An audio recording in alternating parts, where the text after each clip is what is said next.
Building a mental health infrastructure in sub-Saharan Africa requires massive systemic barriers. Historically, these interventions face entrenched cultural stigma, severe resource shortages, or they arrive as top-down, foreign-driven models that rarely fit the local reality.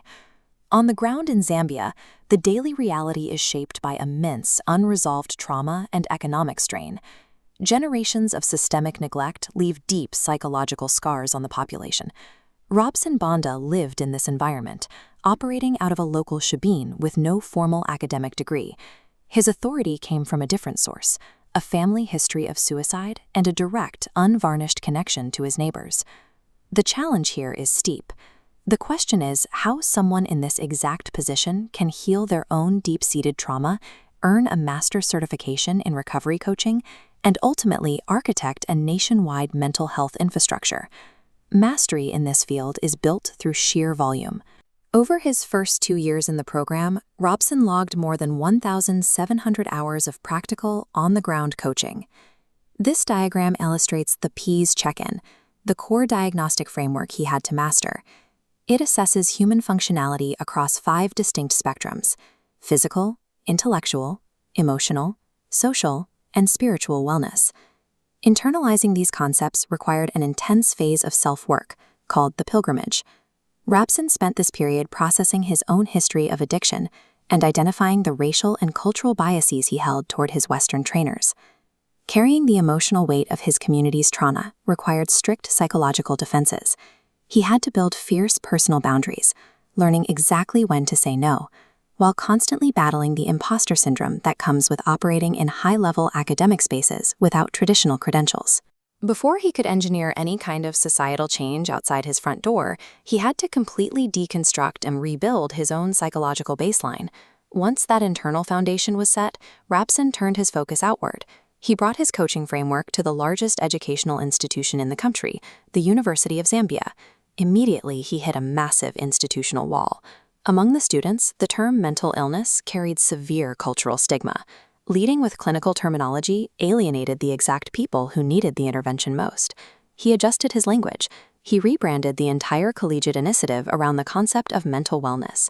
By changing the framing, he made the idea of psychological health feel aspirational and fashionable, rather than clinical and shameful. The pivot worked. The university saw a sudden, organic wave of student-led mental wellness clubs springing up across the campus, driving the conversation from the ground up. Creating a movement requires the strategic intelligence to bypass cultural defenses and speak the language of the community directly. As the program expanded, Rabson identified a specific vulnerability within the wellness infrastructure: the unique, often silenced, systemic pressures faced by young men. To address this, he co-created the Ubuntu Boys and Men's Mental Wellness Bootcamp. This localized intervention brought in professionals from education and entrepreneurship to directly tackle the struggles impacting male students. While the bootcamps were highly visible, a large portion of Rabson's work was entirely hidden. He was conducting sensitive, under-the-radar case management for high-level government workers and vulnerable local patients. Handling that level of exposure required him to develop a muscle of confidentiality. He had to build the ethical capacity to absorb and hold highly volatile secrets, ensuring they never bled back into the interconnected community. A leader's influence in a tight-knit society relies as much on fiercely protected ethical boundaries behind closed doors as it does on the public programs they run. The success of these localized, grassroots initiatives didn't stay quiet for long. Soon, Rabson's work breached the highest levels of Zambian institutional power. He began forging highly unusual alliances, bringing together judges, the Drug Enforcement Commission, and corporate human resources departments into a unified conversation about recovery. This chart illustrates the economic leverage he used to secure their buy-in. He presented data showing that a single dollar invested in mental health recovery yields between $7 and $14 in return, through cost reductions in the judicial and healthcare systems. That compelling data elevated him to international platforms. He was soon presenting his models to major funding bodies and medical foundations like MREF. His role expanded into large-scale public advocacy, eventually speaking at major national events, such as the 16 Days of Activism Against Gender-Based Violence. Through relentless strategic action, Rabson successfully rewrote the national policy conversation around mental health recovery. But there was one final structural hurdle to clear. When Western corporate entities want to invest in Africa, they often rely on an extractive dynamic. This shows the standard foreign investment model.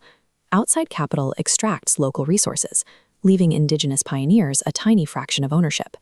To counter this, Rabson established a commercial venture, dictating the terms. He retained a 51% majority stake, keeping power and capital in local hands. His approach proved so effective that the Zambian state officially appointed him as a national productivity ambassador, cementing his value at the highest levels of government. He now navigates and influences the most powerful corporate and bureaucratic environments in the capital. The final result of this process is a functioning, inclusive recovery infrastructure. By securing majority local ownership and establishing national standards, Rabson created a structural change that continues to serve the Zambian people.